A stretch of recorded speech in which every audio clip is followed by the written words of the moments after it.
Hello everyone, welcome to my another blog. আজকে morning ওয়াকে যেতে একটু লেট হয়ে গেছে।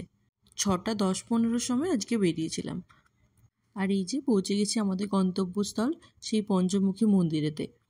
আজকের আমাদের সকালের টপিক ছিল যে আমরা ভ্লগেতে নতুন নতুন কী দেখাতে পারি, সেই নিয়ে আলোচনা করতে করতে আজকে আমরা দুজন যাচ্ছিলাম। রোজ তো একই জিনিস দেখানো যাবে না, তাই নতুন কি করা যায় সেটাই ভাবছিলাম আমরা। তারপর হঠাৎ আমরা একটা ইউনিক জিনিস দেখতে পেলাম। আর সেই ইউনিক জিনিসটা হলো এই যে এটা হচ্ছে ঘোড়ার গাড়ির পিছনের পার্টটা। আর আমরা যদি সকালবেলায় ঘোড়ার গাড়ি নিয়ে মর্নিং ওয়াক করতে আসি, জিনিসটা খুব ইউনিক হবে। এইসব নিয়ে হাসাহাসি করতে করতে আমরা চলে এলাম আমাদের সেই চায়ের দোকানেতে। আমাদের দুজনের মধ্যে যে চাটা নিতে যাবে, সে যেই চাটা বেশি থাকবে সেই কাপটা সে পায়। নেহা ওই জন্য আবার চেক করে নিচ্ছিল যে কোন কাপটাতে চা বেশি আছে সেই কাপটাও নিজে নেবে, আর যেটাতে কম আছে সেটাও আমাকে দিয়ে দেবে। আগের ব্লগে বলেছিলাম না আমরা দুজনেই চা লাভার, ওই জন্য একটুও চা আমরা কাউকে শেয়ার করি না। যেটা বেশি সেটা আমার, যেটা কম সেটা অন্যজনের। আজকে বেরোতেও লেট হয়েছে, তাই জন্য বাড়ি ফিরতেও লেট হয়েছে। অনেকটাই রোদ বেরিয়ে গিয়েছিল আজকে।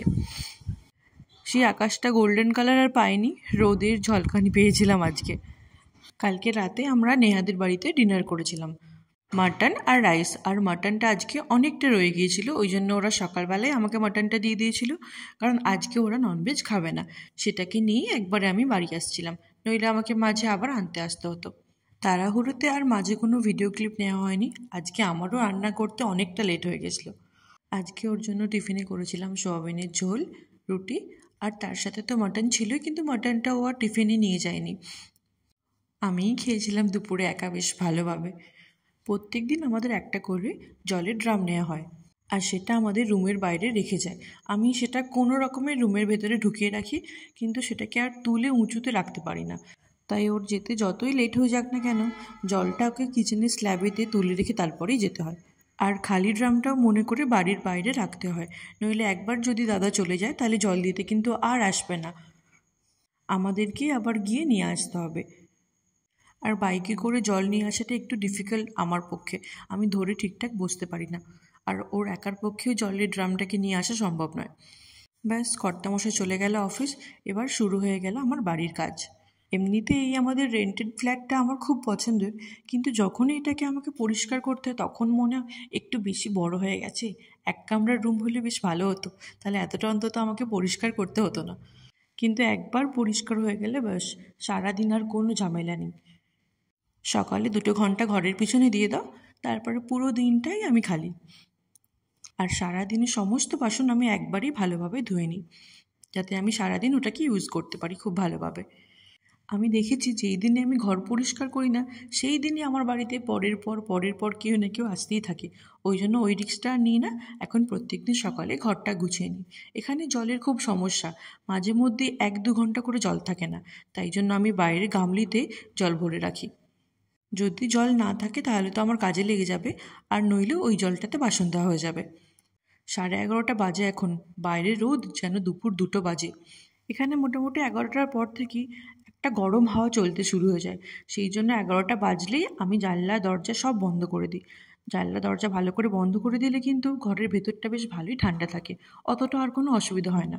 আবার সেই 7টার পর জানলা দরজা খুলি, তারপরে কিন্তু আবার বাইরে সুন্দর ঠান্ডা একটা ওয়েদার হয়ে যায়। দুপুরে তো আমাদের মাটন আছেই, তাই একটু ভাত করে নিচ্ছি খাওয়ার জন্য। একবারে লাঞ্চ করে চান করে পুজো সেরে নিয়েছি। বিকেলে রোজ মন্দিরে যাই তো, তাই আগে লাঞ্চ করি, তারপরে চান করি, তারপরে পুজো সেরে নিই, নিজেরই একটু ফ্রেশ লাগে। বিকেল হয়ে গেছে, আমি চলে এসেছি আমার বন্ধুর বাড়িতে। ও এখন রেডি হচ্ছে, ওকে নিয়ে এখন আমরা যাব একটু মার্কেটে, আর তার সাথে যাব একটু মন্দিরে।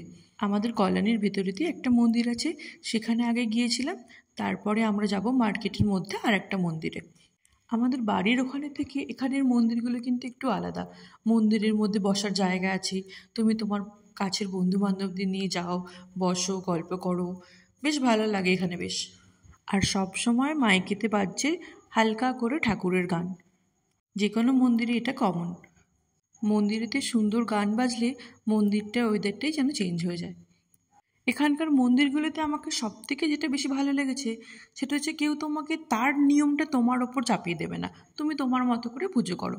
যেমন এখানে আরও অনেকজন ছিল, তারা গুজরাটের নিয়মে পুজো করছিল। আমার বান্ধবী ছিল মহারাষ্ট্রান, সে তার মতো করছিল, আর আমি বাঙালি, আমি আমার কালচারে করছিলাম।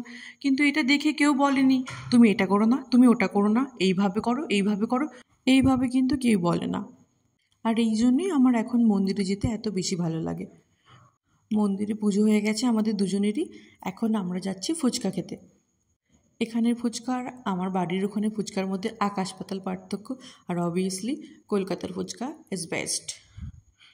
এখানেরটাও খারাপ না, তার মধ্যে একটু খেয়ে নিয়েছি। তারপরে আমরা দুজনে গিয়েছিলাম চা খেতে, একটু দূরে।